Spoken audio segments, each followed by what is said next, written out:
Pagi, siang sejahtera semua. Salam bahagia. Eh, Sebelumnya, Kak, oke, silakan saja. 是就是解群起立，起合掌，愿消三障诸烦恼，愿得智慧真明了，普愿业障悉消除，世世常行菩萨道。全体净师弟子，诚愿上人法体安康，法轮常转，常住世间，无量寿福。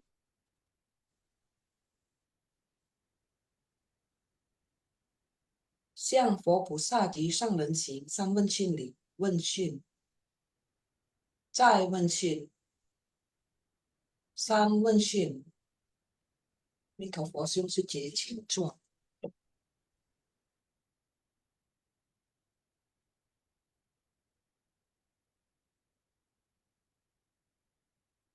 感恩上人开示。Selamat pagi,師兄師姐semua. Sebelum kita mulai, mari kita sama-sama berdoa agar dunia terbebas dari bencana. Silakan. 我的心在静思中感恩，我的心念充满虔诚。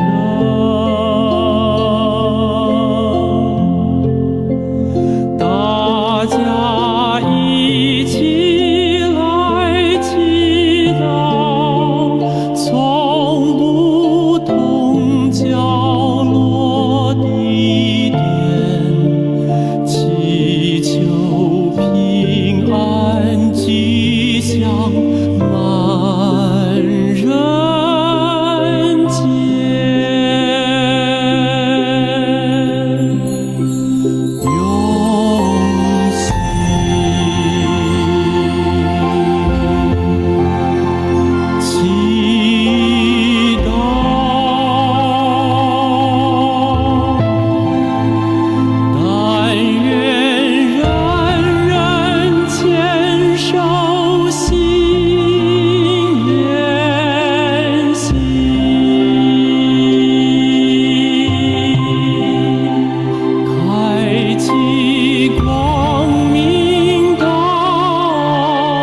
Ya, kanan juga kepada tim Xinfaxiang yang sudah mempersiapkan materi Xinfaxiang pada pagi hari ini.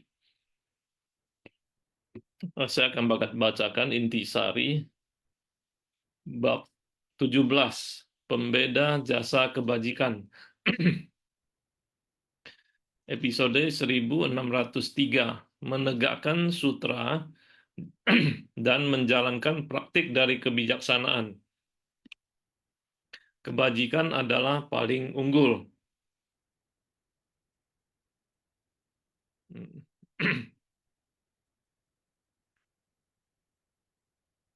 Menegakkan sutra dan menjalankan praktik dari kebijaksanaan. Kebajikannya adalah paling unggul. Catatan tangan. Segala dharma yang didengar, kita harus menerima dan menegakkan selalu. Tetap mengingatnya tanpa pernah dilupakan dan memusatkan perhatian sesuai yang diajarkan.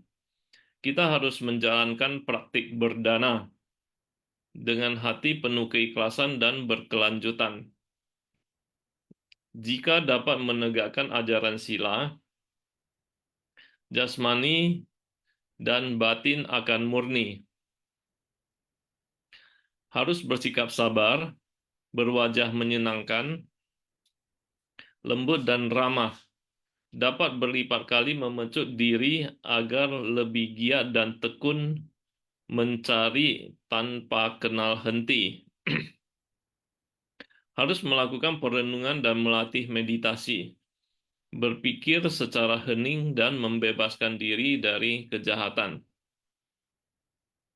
Harus memahami sepenuhnya akan sifat kebijaksanaan, sehingga segala kebijaksanaan dan praktiknya, segala ikrar, mendatangkan kedamaian dan kebahagiaan yang tak terhingga.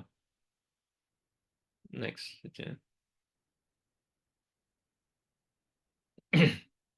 Intisari nomor 1, kehidupan manusia berlalu dengan sangat cepat. Kita harus menggenggam dengan baik Dharma yang telah didengarkan setiap hari, harus menanamnya di dalam lubuk hati. Inilah yang disebut menerima dan menegakkan selama-lamanya. Menerima Dharma diterapkan sejalan dengan tubuh, ucapan, dan batin kita. Dalam setiap pergolakan pikiran, setiap membuka mulut, semuanya adalah kebajikan dan bisa memberikan manfaat kepada orang lain. Kita harus tetap mengingatnya tanpa pernah dilupakan dan memusatkan perhatian sesuai yang diajarkan. Dharma yang kita pelajari menjalankan jalan bodhisattva berdana, berbicara dengan kasih. Berdana berarti melepaskan. Namun kita seringkali tidak rela melepaskannya. Tahu kapan untuk menggunakannya dan kapan untuk melepasnya. Jadi, dengan hati penuh keikhlasan yang berkelanjutan, kita harus menjalankan praktik berdana. Kita memupuk pahala dan kebajikan kita sendiri. Harus tahu untuk menegakkan sila dan mematuhi dharma. Orang yang demikian dengan sendirinya tubuhnya akan tentram dan batinnya akan sangat murni. Terhadap hal yang benar, karena kita telah memahami kebenaran sejati dari Dharma, kita harus lebih serius dibandingkan sebelumnya. Kita harus dapat berlipat kali memecut diri agar lebih giat dan tekun mencari tanpa kenal henti. Jaga pikiran tetap murni, batin tidak goyah. Jangan hilang fokus. Harus memahami sepenuhnya sifat kebijaksanaan, sehingga segala kebijaksanaan dan praktiknya segala ikrar mendatangkan kedamaian dan kebahagiaan yang tak terhingga. Ya, di sini praktik berdana. Kita tahu untuk mencari donatur tidak gampang, ya, tidak gampang. Jadi untuk mencari orang yang bisa berdana itu eh, tidak mudah dan seringkali juga ketika kita berdana, kita sering sekali kita tidak rela untuk melepaskannya. Jadi setelah berdana kita merasa risau, ya, apakah dana yang eh, apakah kita berdana sudah tepat orangnya, sudah tepat eh, kita salurkan ke orang yang tepat.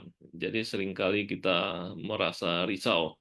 Dan sebenarnya pemanfaatan dana itu juga bukan hal yang gampang, ya, bukan hal yang gampang. Di Suci banyak sekali prosedur-prosedur yang harus kita lakukan, ya, supaya dana yang kita salurkan itu tepat sasaran. Jadi memang bukan suatu hal yang gampang. Ya, di sinilah kita dibutuhkan kebijaksanaan, ya, kebijaksanaan eh, dalam tindakan. Hmm, seperti itu. Kita lanjut dulu. Next. Lebih-lebih lagi kalau ada orang yang dapat menegakkan sutra ini, pada saat bersamaan juga mempraktikkan berdana, menegakkan sila, kesabaran, upaya bersemangat, satu batin, dan kebijaksanaan. Maka kebajikannya adalah terunggul, tak terhingga, dan tak terbatas. Next.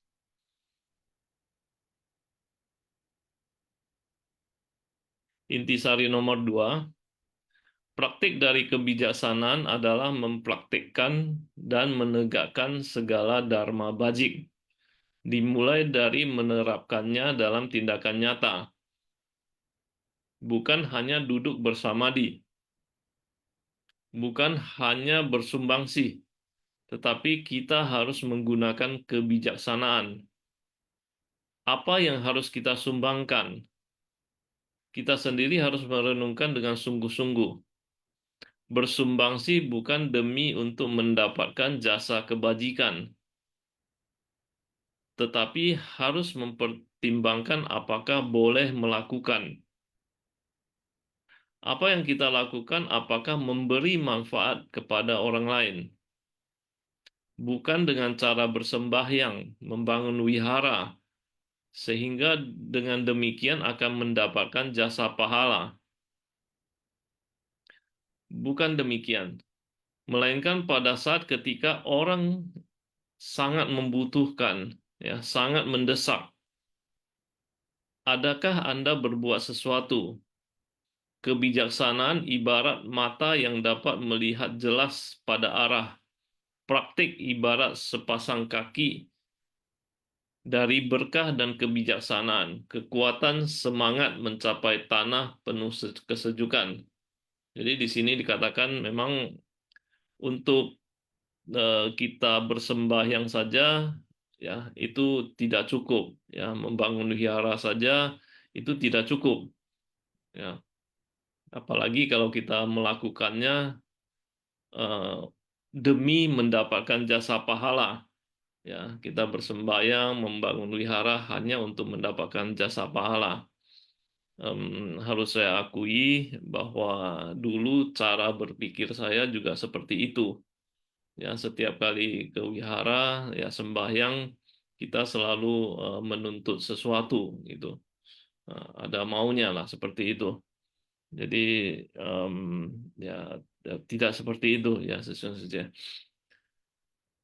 Kemudian dalam eh, memberi itu juga di sini dikatakan, ya, kita harus menggunakan kebijaksanaan. Jadi em, memberi itu tidak hanya sekedar eh, bukan bukan kita harus melihat, ya, apakah orang yang kita eh, bantu itu adalah orang yang tepat, orang yang sangat membutuhkan. Jadi eh, Ya, di Suci kita banyak belajar mengenai hal-hal seperti ini ya. Mungkin nanti Susiung Suci juga bisa sharing. Kita lanjut dulu ke poin berikutnya. Intisari nomor 3, bersumbangsi tanpa pamrih. Ini barulah kebajikan yang sesungguhnya. Ketika orang membutuhkan dan apa yang kita lakukan tepat waktu, atau dengan kekuatan tenaga yang bersatu, apa yang dapat dilakukan demi dunia, harus dilaksanakan dengan kebijaksanaan.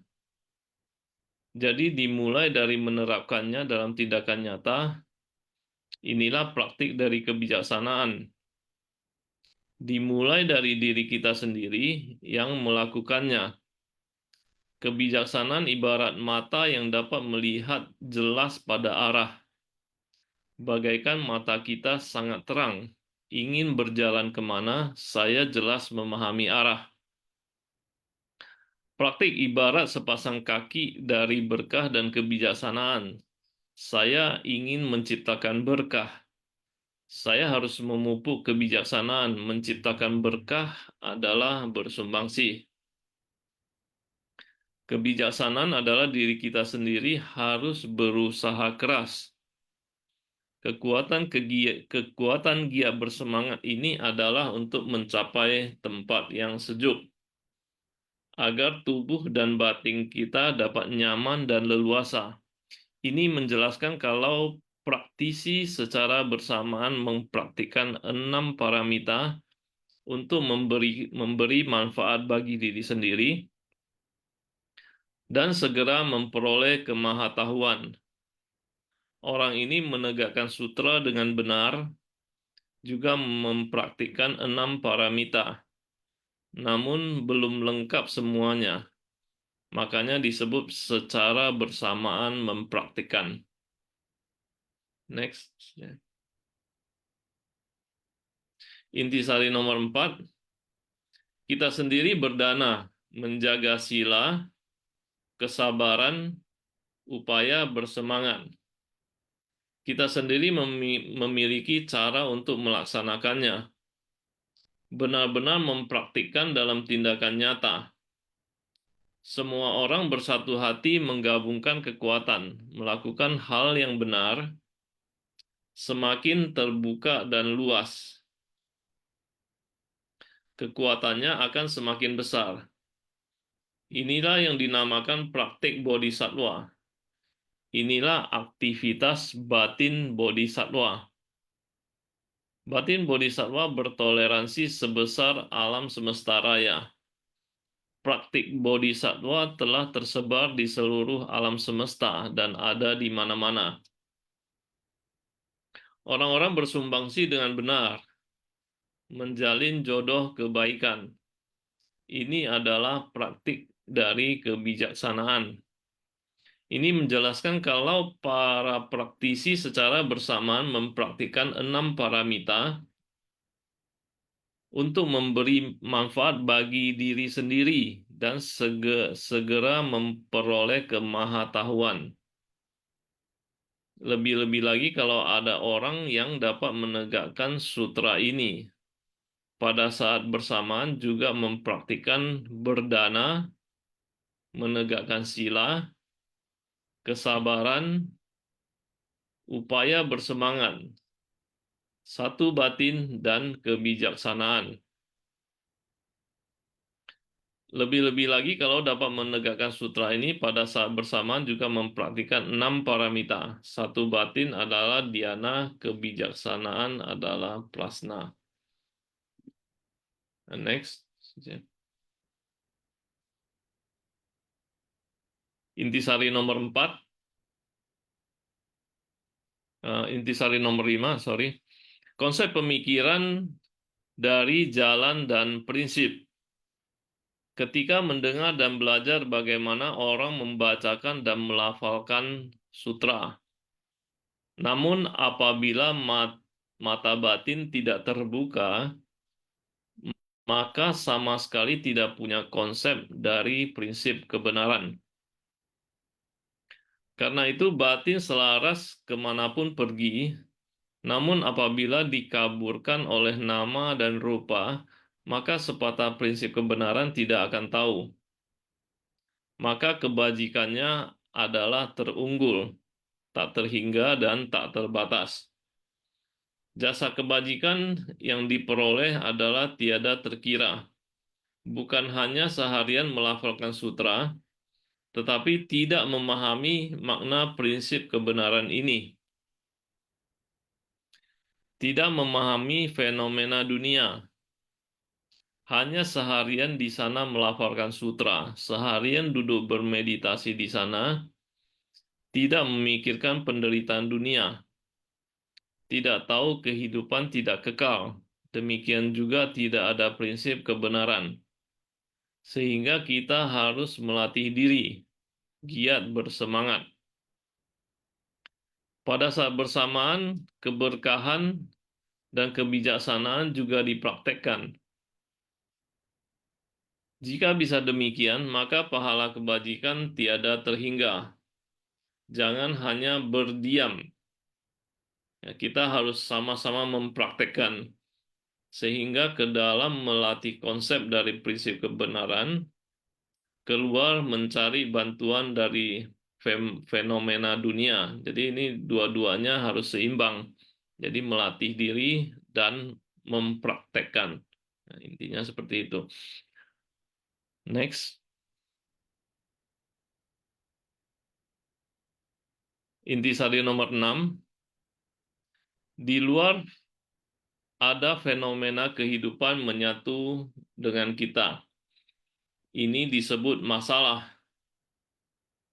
Melihat masalah ini, maka kita akan memahami prinsip kebenaran.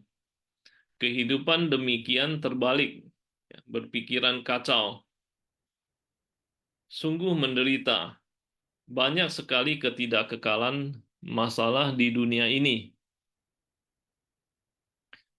Memahami fenomena, maka pahala kebajikan tidak terhitung. Mempelajari ajaran Buddha, yang paling penting kita harus bersungguh hati. Ajaran masuk ke dalam batin, supaya seumur hidup kita tidak dilewatkan begitu saja. Baik-baik mendengarkan Dharma, sering menerima dan menegakkan. Tetap mengingatnya tanpa pernah dilupakan dan memusatkan perhatian sesuai diajarkan. Semua orang harus lebih bersungguh hati dalam mempelajari Dharma. Menurut saya, kalau kita hanya mempelajari teorinya saja, tidak akan gampang untuk menyerap ya maksudnya ya dari ajaran tersebut. Tetapi kita juga harus di waktu yang sama ya kita juga harus mempraktekkan ya. Dengan mempraktekkan kita akan lebih mudah untuk memahami ajaran Dharma itu sendiri. Ini yang saya rasakan ya. Next saja ya, kanan. Demikian intisari Xun Faxiang pada episode ini. Mungkin kita akan masuk ke sesi sharing dari Sesiong Suci. Mungkin ada yang mau sharing, silakan.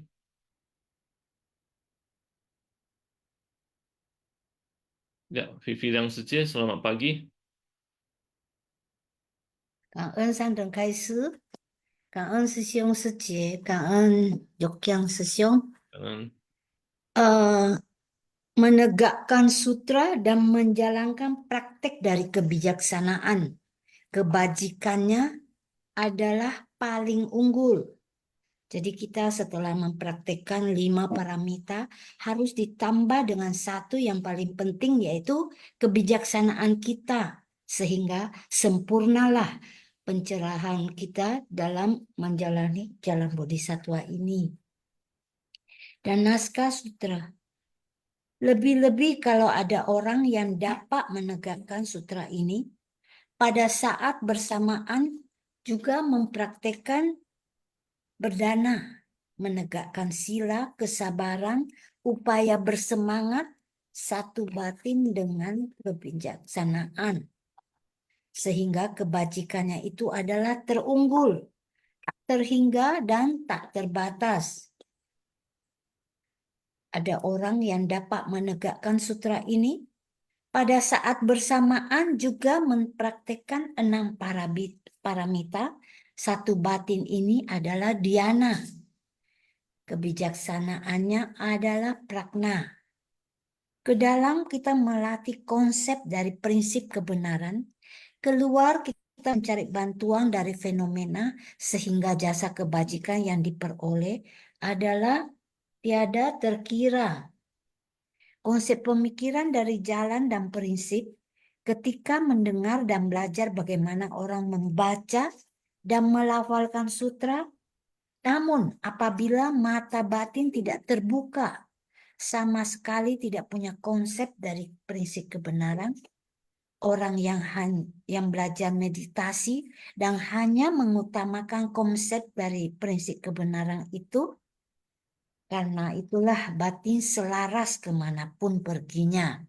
Namun apabila dikaburkan oleh nama dan rupa, sehingga sepatah prinsip kebenaran mereka tidak akan tahu.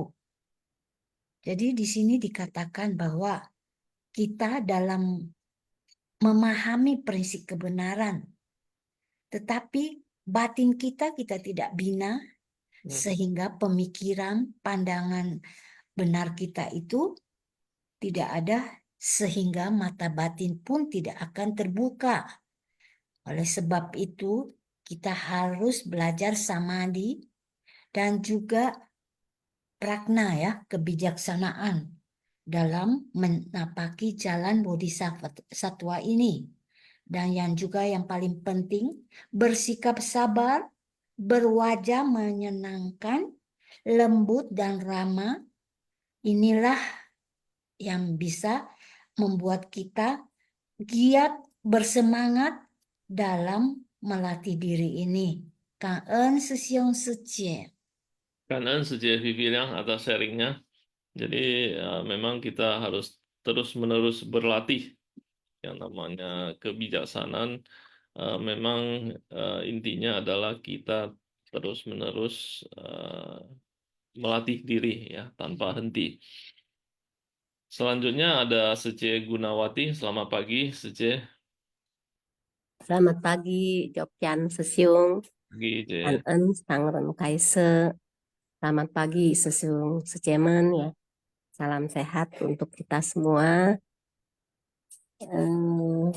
Memang ya kalau berbicara masalah dana ya, itu kadang-kadang kita sangat sulit untuk melepas ya.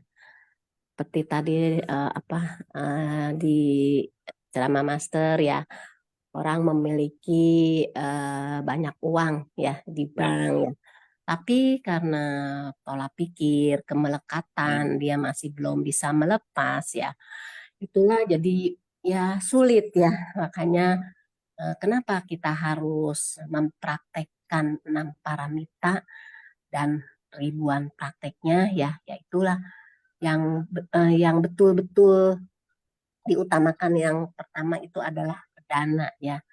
Tapi jika kita cuma melatih 5 paramita tanpa kebijaksanaan juga itu akan sia-sia ya, kurang ada manfaatnya. Makanya kenapa dikatakan harus praktek 6 paramita ya. Jadi berbicara lagi ke masalah dana ya, kadang-kadang orang ya termasuk saya juga ya, karena kurang pahamnya prinsip kebenaran ya, dan tidak memahami fenomena di dunia ya. Jadi kita tuh dan adanya kemelekatan ya. Jadi jika ada pembangunan wihara ya, Ini dana tiang ya, nanti akan ya tadi ya seperti kita Hmm. telah menyimak ya, nanti akan mendapatkan cucu. Kalau berdana ini akan begini, berdana itu akan begitu ya. Hmm. Padahal setelah kita semakin banyak mendengar ya, kemudian kita menegakkan ya, jadi mendengar dharma, menegakkan ya, itu apa, kita semakin paham ya. Setelah kita semakin paham, jadi kita bisa bisa tahu ya. Oh, kalau memang saya sumbang ini, ya sudah mau buat tiang, mau buat apa ya sudah, jangan ada kemelekatan lagi ya. Nanti kalau kita ada kemelekatan, katanya kalau sumbang ini nanti saya dapat cucunya cowok gitu ya. Nah, akhirnya ya itulah jadi kerisauan batin ya. Makanya apa, saya pun terbuka ya, mata saya terbuka setelah banyak mendengar ceramah ya, ikut Sinfas yang dari Master ya, kita memahami apa maksudnya, eh, apa 6 paramita yang harus kita praktekkan ya dalam kehidupan sehari-hari. Ya memang betul ya. Ya itu nanti ya diri sendiri bermanfaat untuk melatih diri untuk mendapat suatu ketenangan batin ya. Eh, tapi kita jangan berharap ya, karena kalau kita berdana kemudian berharap ya, suatu saat eh, kita apa, kok nggak ini ya, nggak terrealisasi ya apa yang saya danakan ya. Padahal katanya nanti saya akan mendapatkan cucu laki-laki. Kenyataannya tidak, akhirnya menjadi suatu kekecewaan. Nah, itulah menjadi sebuah penderitaan ya.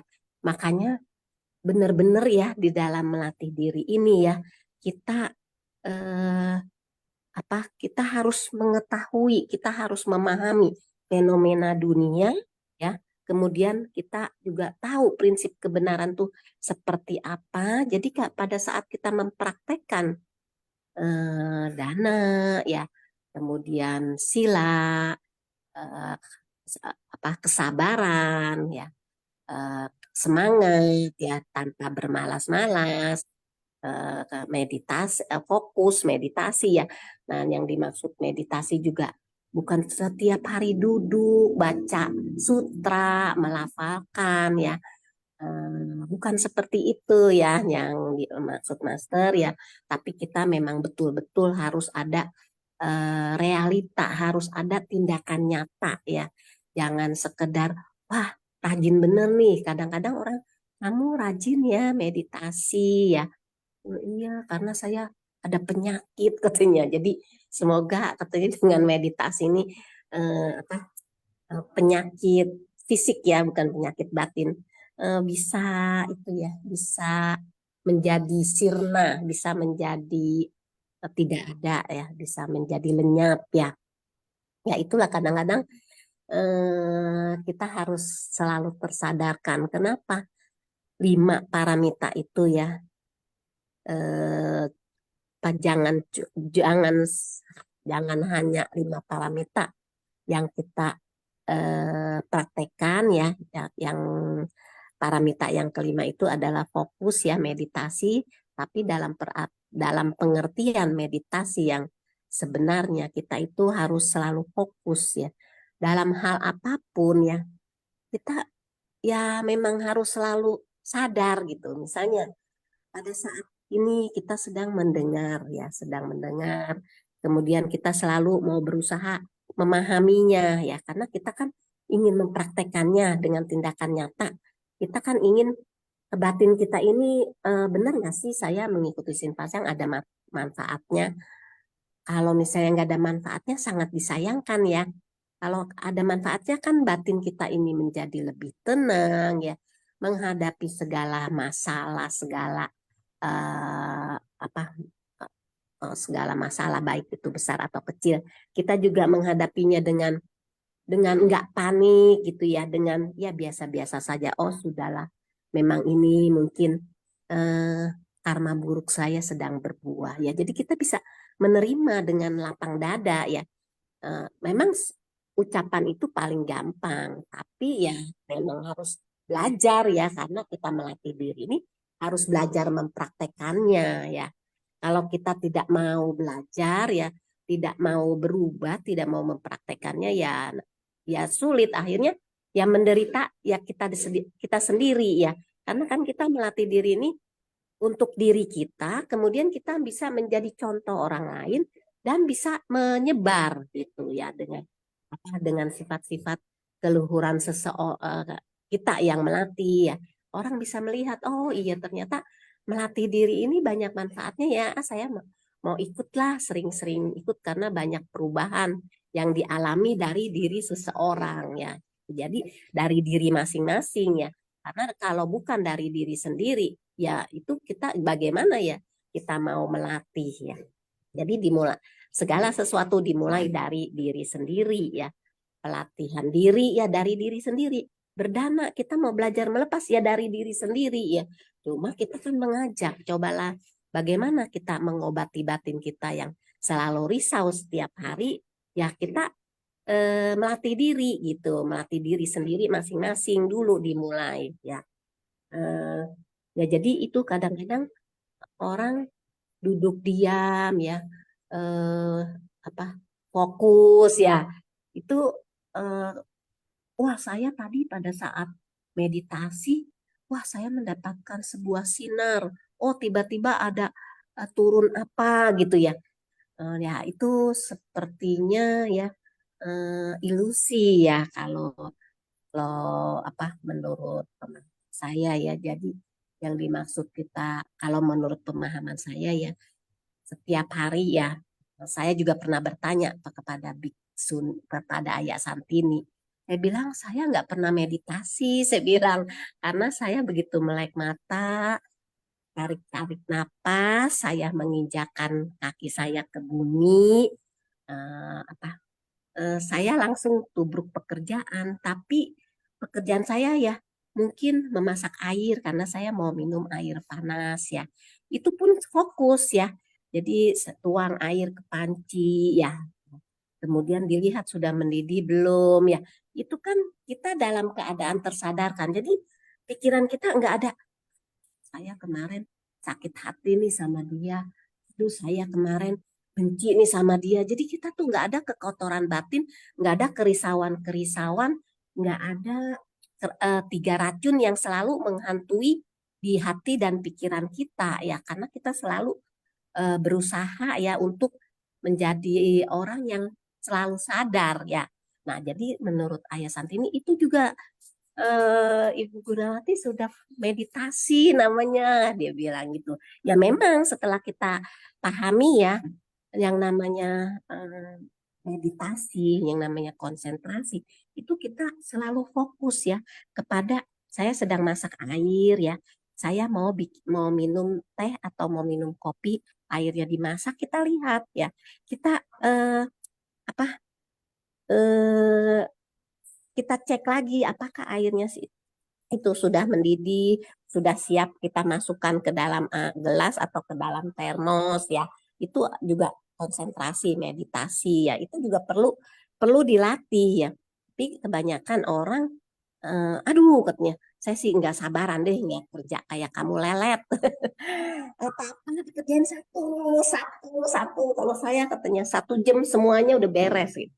Nah itulah memang saya bilang saya ini orangnya lelet, orangnya lambat. Jadi kerja apapun ya satu ini beres, satu lagi gitu. Makanya jadi kalau orang lain katanya saya sih pegang ini, pegang itu, 10 kerjaan saya bisa pegang katanya gitu. Ya itulah memang ya kelebihan dan kekurangan orang pasti ada ya. Ya memang saya mengakui saya ini orangnya memang lambat ya. Orang bilang tenang ya, telat nangkep ya, terus lambat dalam pekerjaan, karena kadang-kadang orang lambat dalam pekerjaan tuh hati-hati, takut jatuh, takut terpleset, takut nanti ini barang pecah ya.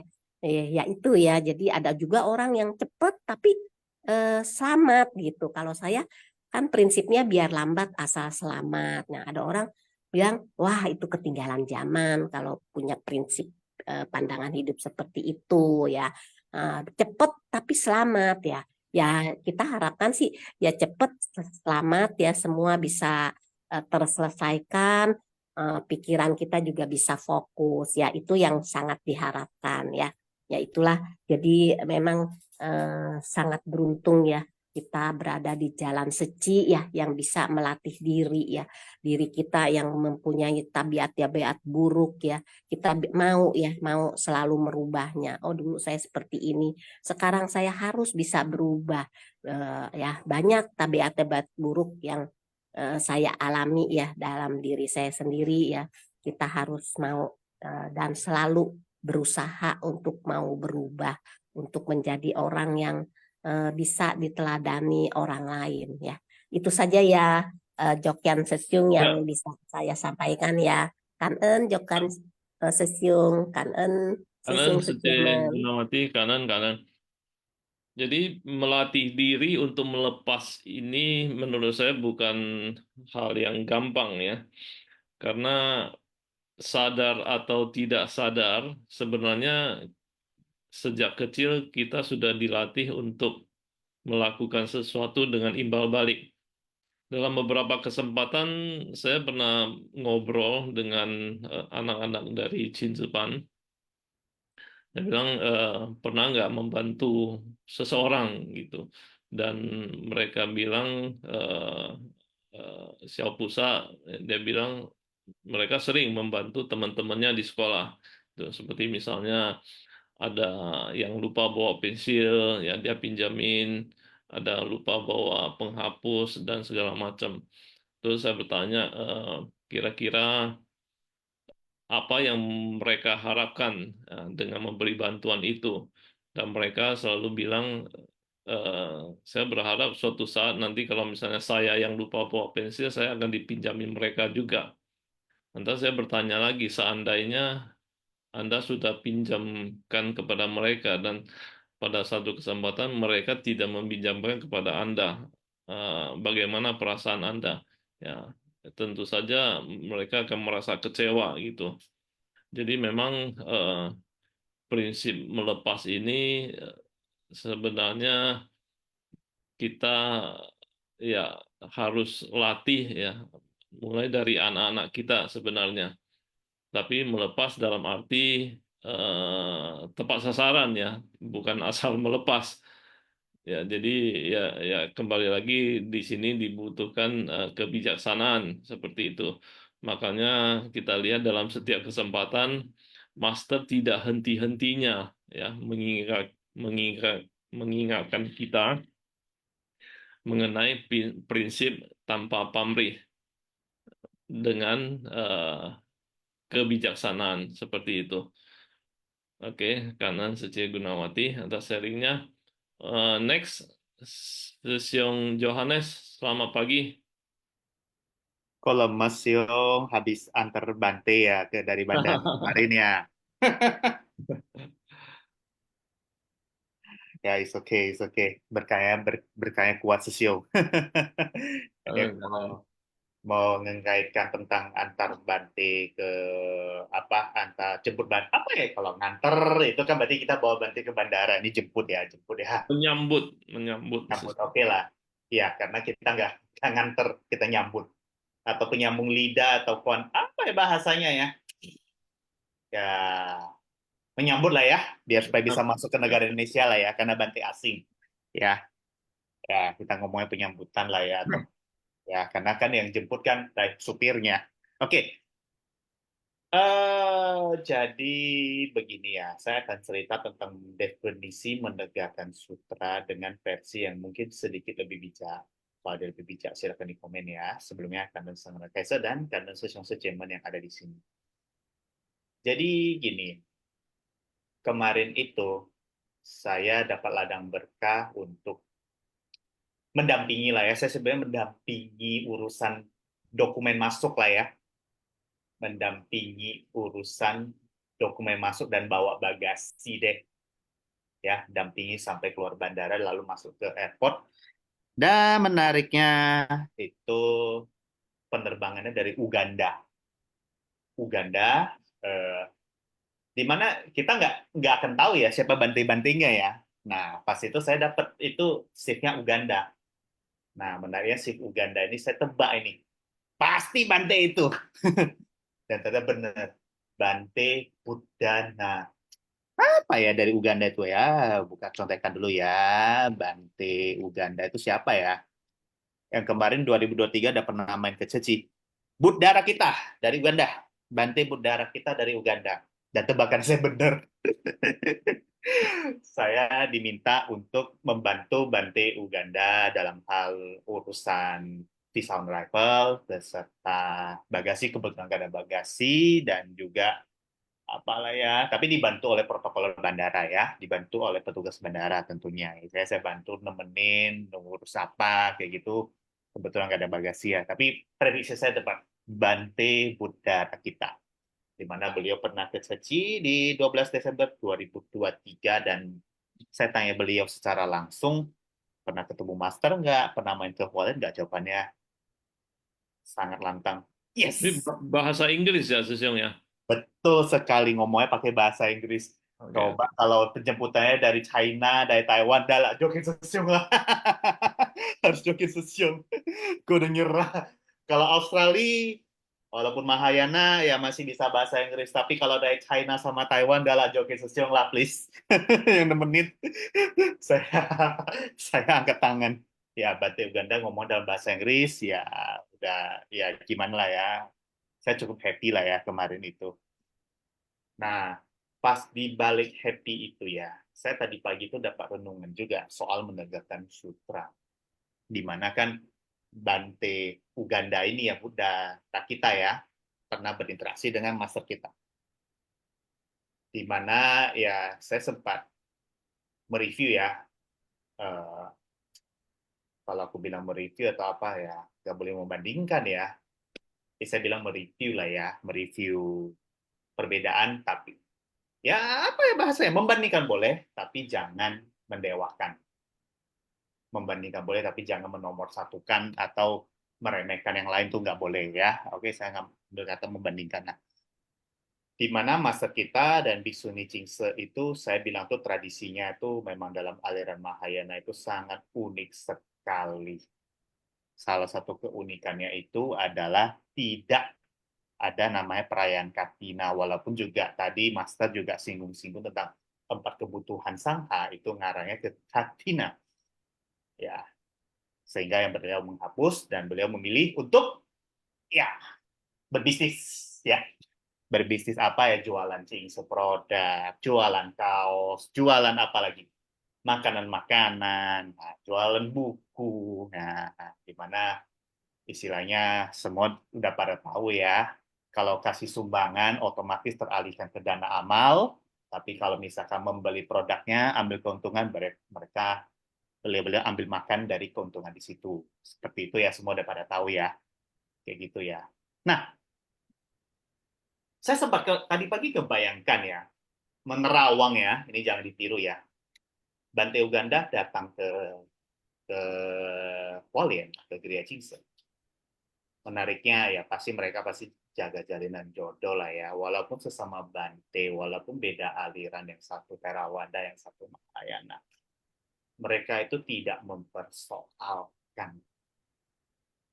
mempersoalkan makna yang lebih baik. Dan juga tadi saya merenungkan, lantas siapa yang mempersoalkan aliran Theravada dan aliran Mahayana? Jawabannya saya, batin saya yang mempersoalkan. Itu yang membuat saya menegakkan sutra semakin nggak benar. Kenapa? Bante Uganda sama Master Chen aja ya. Lopan, jaga jalanan jodoh. Bahkan ini sekarang kali ketiga beliau ya. Kali ketiga ke Jaga, berarti kali kedua ke Cisetang otomatis. Kalau beliau mau ya, itu urusan Bante Uganda ya. Nah,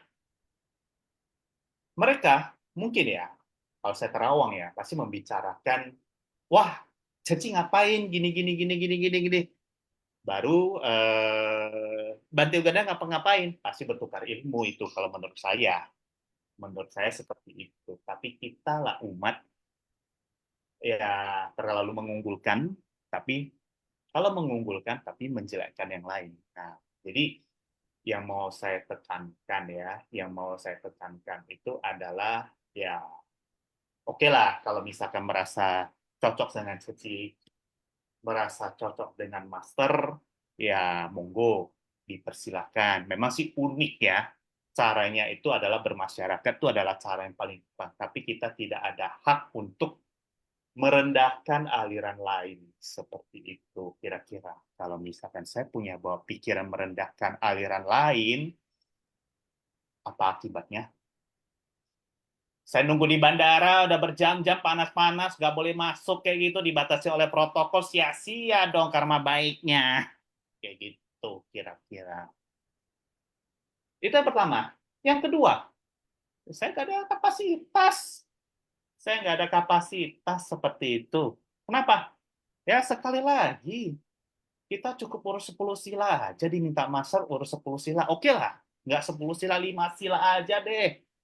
Itu aja pun kagak benar. Kok istilahnya kok merendahkan biksu aliran lain seperti itu kira-kira. Apa hak saya kayak gitu? Apa hak saya? Kenapa? Gua aja 10 sila nggak benar, mereka udah pegang 227 sila. Kalau Bante, kalau Mahayana tuh 500 sila. Udah kalah berapa kali lipat? Belum lagi botak. Kayak gitu kira-kira. Itu cara berpikir saya waktu itu ya. Jadi ya gimana ya?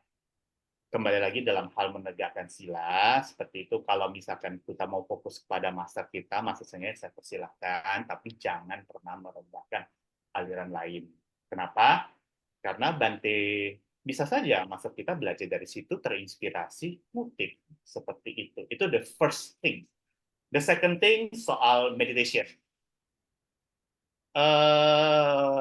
Sebenarnya bicara soal meditasi itu bukan berarti meditasi doang bisa mencapai pencerahan. Ini saya baru dapat insight juga. Meditasi bisa nggak mencapai pencerahan? Jawabannya sebenarnya bisa, tapi sulit. Karena saya pernah belajar dari satu Rinpoche, pernah retret, kan mereka buku pegangan. Buku pegangan, buku Dharma, ya salah satunya Karma, 37 Faktor Pencerahan, dan Lamrim, atau buku pembebasan di Dhamma kita. Ada jawabannya, ada artikelnya tertulis manfaat memeditasikan Dharma. Dan saya pernah ikutin, dan saya nyerah. Jadi saya tidak bisa berkomentar apapun tentang itu, karena saya itu. Tapi ada nggak memeditasikan Dharma bisa mencapai pencerahan, bisa mencapai kebijaksanaan? Jawabannya sangat bisa kalau ada guru pembimbing spiritual. Namun problemnya itu terlalu rumit karena mainannya itu adalah pikiran. Terlalu rumit. Ditambah lagi saya sebagai umat awam juga nggak kebayang itu maksudnya apa, ini maksudnya apa, ini maksudnya apa. Jujur aja, saya nggak sanggup. Saya sendiri belum sanggup, ya, dan memang nggak cocok. Walaupun saya nggak cocok dengan metode seperti itu, tapi saya tetap hormat kepada Rinpoche-nya. Kenapa? Karena sebagian ajaran pernah dipaparkan kembali. Salah satu penulisnya Dakpo Rinpoche pernah dipaparkan kembali barusan di training Abu Putih kemarin, dibawakan oleh Sufei Sechie, yaitu baju jirah. Saya lihat baju jirah itu omongin tentang karma, tapi penjelasannya detail sekali. Itu jadi keingat dari bukunya Dakpo Rinpoche itu, ya salah satunya buku Dakpo Rinpoche. Artinya apa? Master juga belajar dari Rinpoche itu yang pernah saya ikutin di tahun 2014. Dari situlah saya belajar lagi dan belajar lebih yakin bahwa oke lah, saya merasa cocok dengan master, ya master Cheng Dicaci silahkan, tapi tidak boleh menjelekkan guru lain. Karena bisa saja master itu bisa ambil buku dari Dakpo Rinpoche, yaitu karma, bisa jelasin dan dikemas dalam training baju jirah Kayak gitu kira-kira ya. Ini sih pengalaman saya seperti itu. Jadi ya gimana ya? Ibarat kayak inilah ya, sama-sama belajar matematika, jangan persoalkan siapa pengarangnya. Ya, sama-sama belajar. Yang penting kan ilmu matematikanya selama masih sama dan selama bisa berguna, itu dipersilakan. Lalu yang kedua soal meditasi. Bisa aja memeditasi ke Dharma, tapi perlu guru spiritual dan juga itu agak belum saatnya lah. Jadi mungkin ya we must grateful to our master karena dialah mungkin cara mengajarnya itu ke umat yang paling awam sekalipun bisa nurture our mind is a good bagus. Itu aja dulu. Salah satunya itu adalah kenapa master itu wajib kita bermasyarakat. Dengan bermasyarakat itu kita belajar. Itulah cara beliau. Dan kalau dengan bermasyarakat itu menurut pemikiran saya ya apa ya apalah ya, kita belajar lebih gampang seperti itu kira-kira. Dan juga beliau juga bermasyarakat. Beliau bermasyarakatnya dengan apa? Nah, itu kan bikin bisnis Cingse itu juga beliau juga bermasyarakat juga. Beliau juga terjun di misi amal, beliau juga terjun di tiga misi lainnya juga beliau bermasyarakat dengan memberikan contoh kepada kita. Itu yang we must grateful to her. Sorry, to apa ya?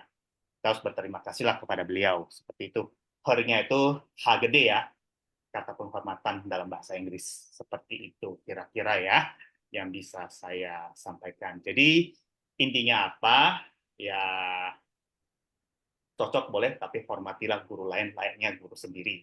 Intinya seperti itu ya yang saya dapatkan dan saya berasa benar-benar sangat happy lah ya bisa bantu-bantu Buddha kata dari salah ngomong Bante Uganda itu ya saya sangat happy itu kesan batin saya yang saya dapatkan setelah bantu jemput seperti itu ya. Kalau ada yang mau disempurnakan, tolong disempurnakan ya. Kanan touch ya. Enggak, karena Sesiong Yohanes, ya memang prinsipnya adalah kita harus saling menghargai.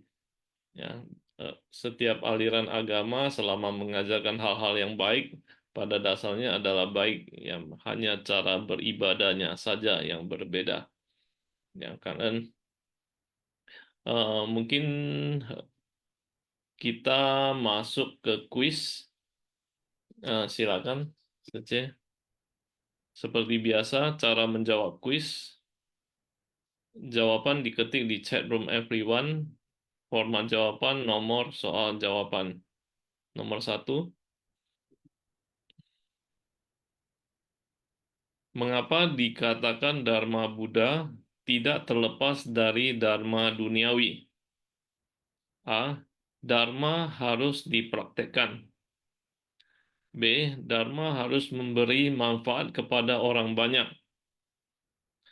C. Dharma harus dihafalkan. D. A dan B benar. E. Hanya C benar.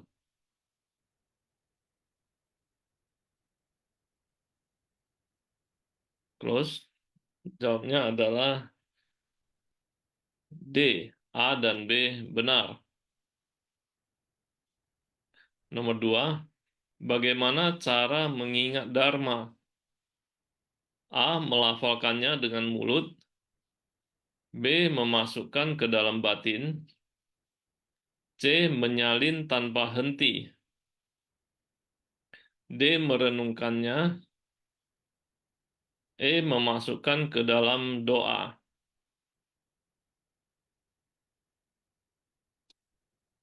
Close. Jawabannya adalah B. Memasukkan ke dalam batin. Apa arti sebenarnya dari meditasi? A. Perhatian benar. B. Pernafasan benar. C. Perasaan benar. D. Kebajikan benar. E. Kesabaran benar.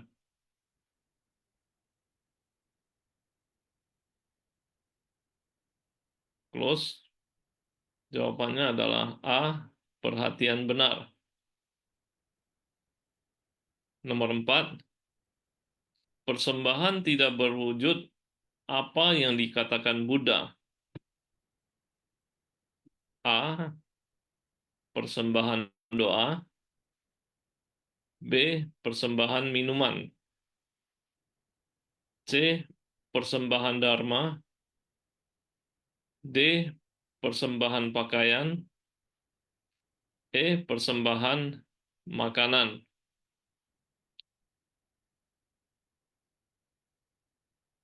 Close. Jawabannya adalah C. Persembahan dharma. Nomor 5. Apa yang dilatih ketika melakukan samadhi? A. Perasaan. B. Pandangan benar. C. Perenungan. D. A dan C benar. E. B dan C benar.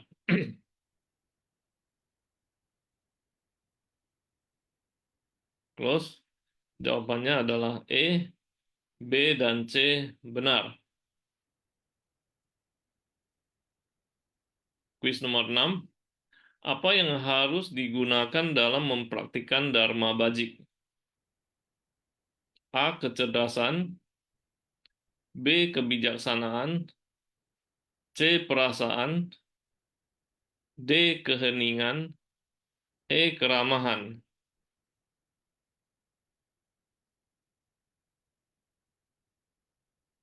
Close. Jawabannya adalah B. Kebijaksanaan.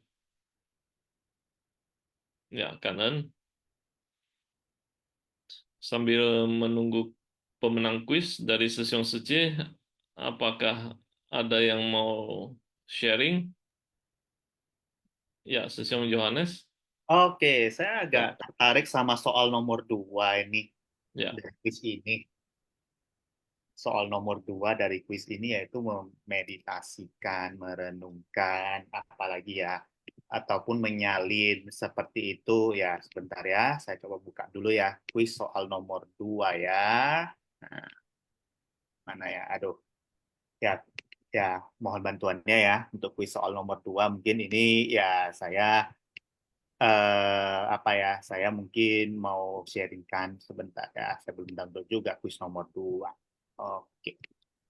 Nah, nah ini gimana ya? Oke, saya download dulu kuis soal nomor 2. Oke. Ya, melafalkan dengan mulut, memasukkan ke dalam batin, menyalin tanpa henti, merenungkannya, dan memasukkan ke dalam doa.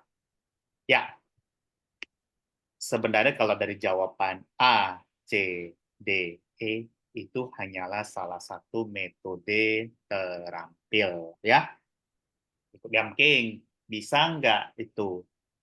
Menyalin tanpa henti, bisa nggak itu? Merenung, ya, dua-duanya itu kalau menurut saya itu bisa-bisa aja. Kalau kita bermasyarakat seperti itu. Yang D, merenungkan dan memasukkan ke dalam doa. Sebenarnya itu adalah, kalau menurut saya itu adalah proses. Proses seperti itu. Dan bisa nggak, apalah ya, bisa nggak ya, masuk ke dalam kategori jawaban B, memasukkan ke dalam batin. Jawabannya bisa-bisa aja menurut saya. Asalkan asalkan apa ya, kalau kita men-set intensi kita dan memperlakukan dharma, mempelajari dharma dengan motivasi meningkatkan kebijaksanaan diri sendiri, ya, meningkatkan kebijaksanaan diri sendiri. Seperti itu yang mau saya singgung, seperti itu. Jadi bentar, ada telepon ya. Ya, itu aja sih kira-kira ya. Halo, Secie. Ya. Sesiong Yohanes. Ya, mungkin dari Sesiong Sece, yang pemenang kuis nomor 1 Bandung Sece Yeni, nomor 2 Barat 2 Sece Gunawati, nomor 3 Sece Mary dari Tanjung Balai. Nomor 4, Sece Meiling Tanjung Balai. Nomor 5, Sece Neti Tanjung Balai. Kemudian eh, dari Medan ya, titik kuning. Oke, dari Sesiong Sece pemenang kuis ada yang mau sharing? Silakan.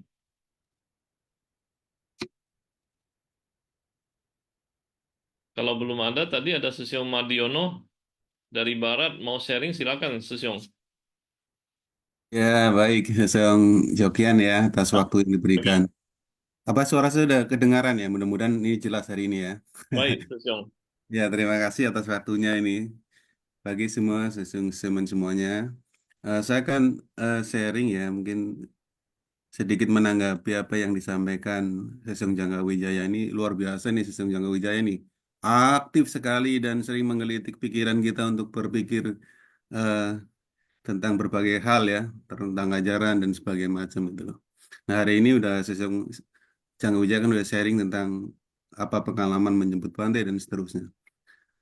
Beberapa hal yang mungkin saya tadi sempat nyangkut dalam pikiran saya ya berkaitan dengan ini, eh, kayak perbedaan pandangan, perbedaan-perbedaan itu ya intinya sepakatlah dengan Sesung Jangga Wijaya bahwa kita intinya tidak usahlah membanding-bandingkan ya karena memang apa itu ajaran Buddha misalnya Theravada, Mahayana, Tantrayana atau Wajrayana semua kan sebenarnya itu sudah ada konsensus yang sama. Ajaran-ajarannya itu kandungannya itu prinsip-prinsip dasarnya sama. Bersumber dari guru yang sama yaitu Buddha Sakyamuni. Itu sumber utama Buddha sejarah atau Buddha historisnya kan dari situ ya. Ajarannya kandungannya juga sama untuk prinsip-prinsip dasar. Hukum karma, hukum paticca samuppada atau hukum tilaksana ya. Mungkin hukum Punarbawa itu semuanya ada di dalam tiga tradisi ini. Nah, yang berbeda kan hanya masalah tradisi dan metode ya. Dari dalam hal ini upaya-upaya kausaliannya itu berbeda. Ya tentu saja karena di sini juga ada perbedaan bahasa kan.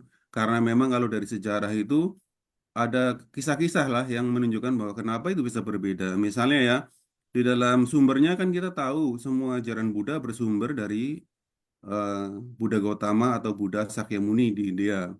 Namun kemudian dalam perjalanannya itu kan banyak juga orang-orang yang sangat tekun belajar, kemudian mencari kebenaran melalui jalur spiritual, mencari seperti Sangga mencari kitab suci ya, perjalanan mencari Hmm. ke barat ya, perjalanan ke barat itu kan ada kisahnya sendiri ya.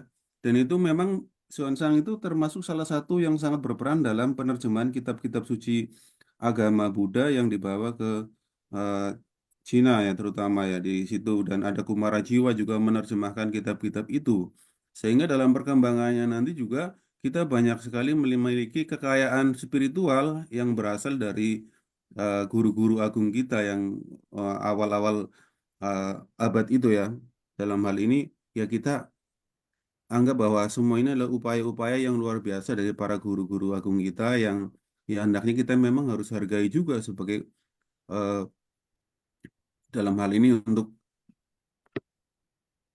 mensosialisasikan, untuk mengembangkan ajaran Buddha dan memberikan manfaat sebesar-besarnya buat seluruh manusia. Tentu saja kalau kita lihat bahwa tidak semua ajaran itu cocok karena memang kita semua manusia ini kan memiliki perbedaan-perbedaan karakteristik, kecenderungan-kecenderungan dan itu sudah dipahami oleh kita semua. Kalau di dalam ajaran Buddha kan udah pernah disampaikan bahwa kita semua kan dalam hal kebijaksanaan saja, ibaratnya itu ada teratai yang masih di dalam lumpur yang sangat dalam yang tidak mungkin untuk naik apa istilahnya ke permukaan memberikan bunga yang indah.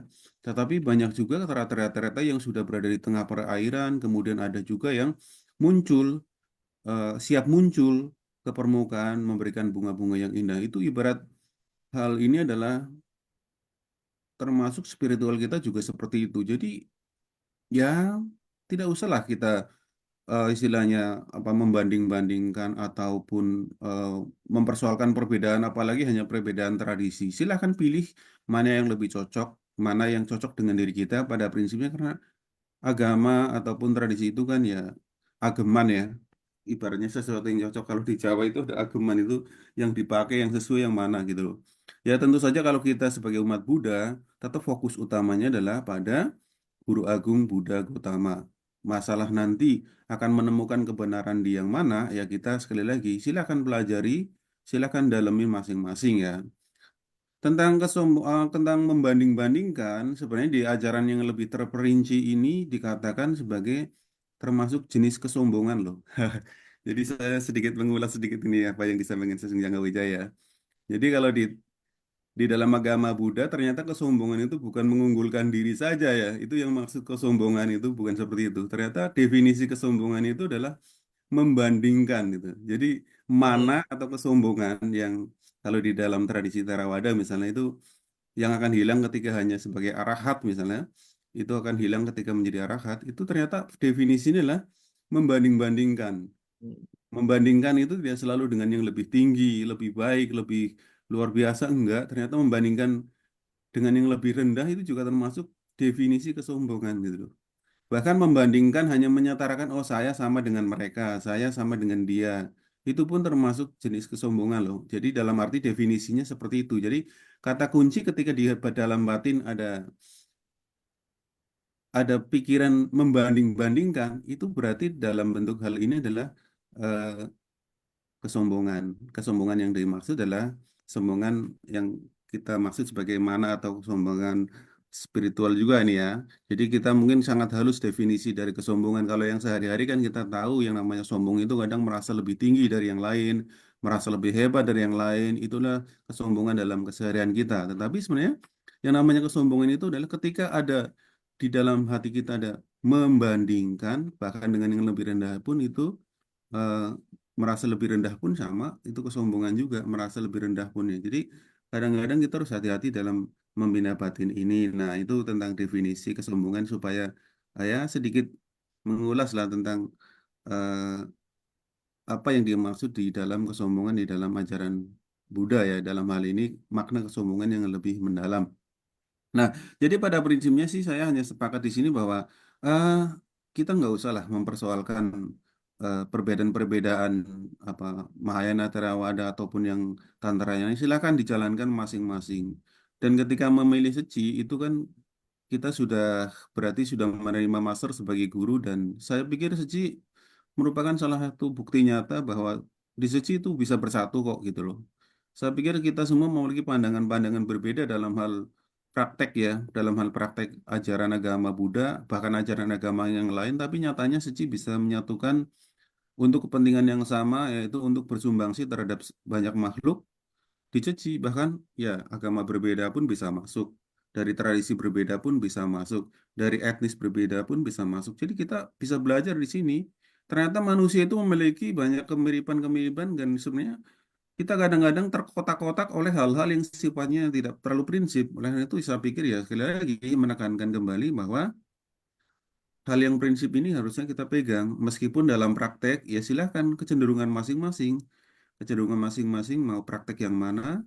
Dan kita kalau sebagai umat Buddha tentu saja selalu mengikatkan atau meyakini sebagai guru agung kita adalah Buddha Gautama. Maka ketika kita belajar Dharma, maka kita berusaha mencari kebenaran-kebenaran yang diajarkan oleh Buddha Gautama, Buddha Sakyamuni. Karena begitu banyak ya, di luar sana banyak sekali ajaran-ajaran spiritual yang mirip-mirip. Apalagi sekarang juga di media sosial banyak juga kutipan-kutipan atas nama Buddha. Tetapi sebenarnya kalau kita belajar lebih dalam, ini benarkah? Nah ini kadang-kadang kita langsung oh ini ajaran Buddha nih. Tapi kadang-kadang ada orang-orang yang nakal juga yang motifnya tidak selalu menyebarkan agama Buddha, mengquote ya, melakukan pemetikan atau itu ajaran Buddha seolah-olah padahal itu belum tentu dari ajaran Buddha. Oleh karena itu kita juga perlu belajar dari banyak guru-guru dan juga belajar dari sumber-sumber yang lebih valid ya, lebih kredibel ya buku-buku yang tentunya kalau sekarang kan belajar dari buku-buku Dharma yang dikarang oleh penulis-penulis yang memang di bidangnya terutama di dalam hal ini mau baik tradisi Mahayana, Theravada maupun Theravada silakan gitu. Tapi menurut saya sih penting juga untuk terus menerus memupuk diri, meresapi ajaran Dharma ini dari sumber-sumber yang valid karena begitu banyak sekarang ini ajaran-ajaran yang mungkin justru kadang-kadang membingungkan ini ajaran Buddha atau bukan. Nah, kita bisa bisa melihat tadi, bisa belajar langsung dari guru ataupun dari buku-buku Dharma yang ada. Nah, itu. Jadi terkait dengan itu sih saya pada prinsipnya sepakat dengan Sesung Jangka. Intinya adalah tidak usah membanding-bandingkan uh, ajaran ini, ajaran itu, apakah ini apa istilahnya, mana yang paling baik, mana ini yang lebih baik, tidak usah. Itu adalah Nah, pilihan kita sendiri ya. Ini menekankan itu karena sebenarnya ketika kita membandingkan itu sebenarnya kita udah muncul namanya kesombongan atau mana dalam agama Buddha. Nah, itu Sesong sebagai tambahan untuk melengkapi tadi yang di Sesong Jangka Wijaya. Terima kasih ya Kak An ya Sesong ya. Karena Sesiong Madiono, wah kita dapat banyak nih dari Sesiong Madiono. Ya, salah satunya adalah membanding-bandingkan itu juga salah satu jenis kesombongan. Ya, karena Sesiong Madiono atas pencerahannya. Sepertinya Sesiong Madiono masih banyak nih yang mau di-sharingkan, cuman karena masalah waktu ya. Dari Sesiong Sece pemenang kuis, apakah masih ada yang mau sharing? Silakan.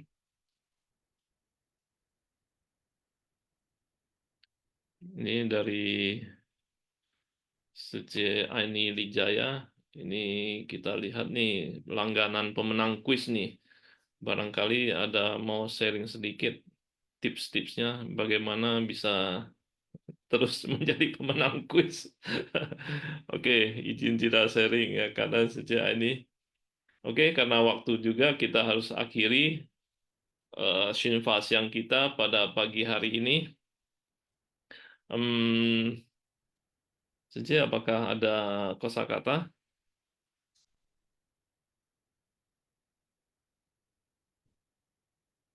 Ya, silakan.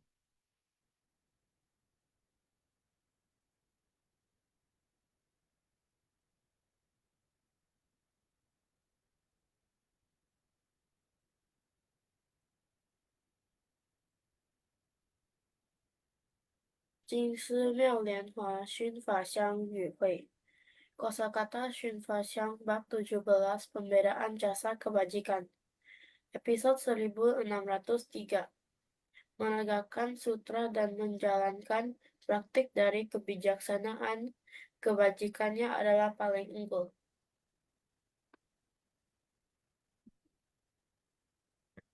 Ku Ren Yuan mendatangkan ketidaksukaan orang, mengesalkan orang.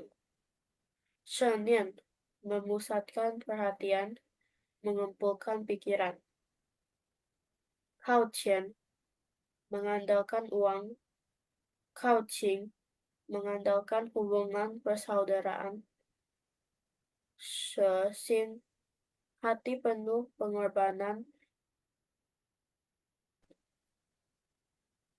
He Yan raut muka menyenangkan, wajah ramah. Zhi Xing kebijaksanaan dan praktik terkait carinya. Pi She Li Cheng kota Waisali. Li Guan konsep dari prinsip kebenaran. Chu Chu di mana-mana, kemanapun pergi. Zheng Yi A Han Jing Sutra Ekotaragama. Jin Guan Pi She Li Geng Hou Bu Fu Du Yi Fu Geng Bu Ru Yu Shi Dang Bie Qu. Sekarang aku memandang ke kota Waisali. Setelahnya tidak akan bisa melihatnya lagi. Juga tidak akan bisa memasukinya lagi. Aku akan meninggalkan kota ini. 感恩是故事播，早上好。 Ya, kanan Xiao Pusa. Oke, Sesiong Sece, mari kita bangkit berdiri.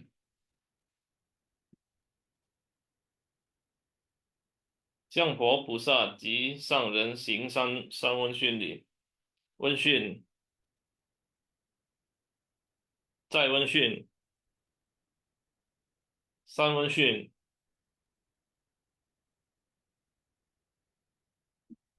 Kanan, sesung sejauh semuanya, selamat pagi, selamat beraktivitas. Kanan, sampai jumpa besok pagi. 感恩师感恩师兄师姐们，感恩师兄师姐们，师兄师姐们，早上好，阿弥陀佛。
传承法脉心相系，弘扬宗门志不移，此际因缘会晨曦，静思法随无量意，不等弟子当谨记，敬请上人莫忧虑。传承法脉心相系，弘扬宗门志不移，此际因缘会珍惜，静思法随无量意，不等弟子当谨记，敬请上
人莫忧虑。